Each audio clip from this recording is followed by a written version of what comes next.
Deploy করা হবে।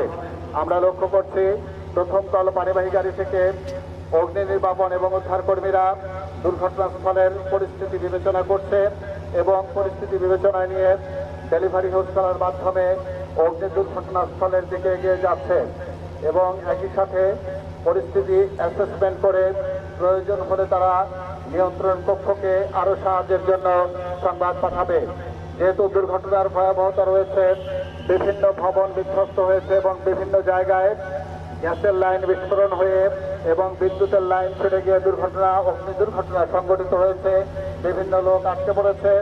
এই জন্য ফার্স্ট অ্যাটেন্ডিং অফিসার নিয়ন্ত্রণ কক্ষকে সংবাদ দিচ্ছে ফায়ার সার্ভিস এবং সিভিল ডিফেন্সের আরও ইউনিট এখানে ডিপ্লয় করা প্রয়োজন।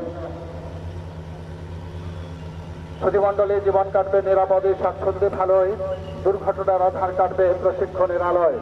সেই শুভ প্রত্যাশায় জাতীয় দুর্যোগ প্রস্তুতি দিবস 2026 উপলক্ষে দুর্যোগ ব্যবস্থাপনা ও ত্রাণ মন্ত্রণালয় এবং ফায়ার সার্ভিস ও সিভিল ডিফেন্সের যৌথ উদ্যোগে ভূমিকম্প অগ্নি নির্বাপন মহড়া এখানে অনুষ্ঠিত হচ্ছে।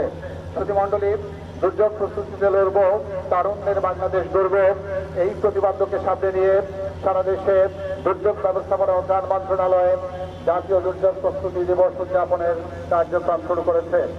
সুধীমণ্ডলী, আমরা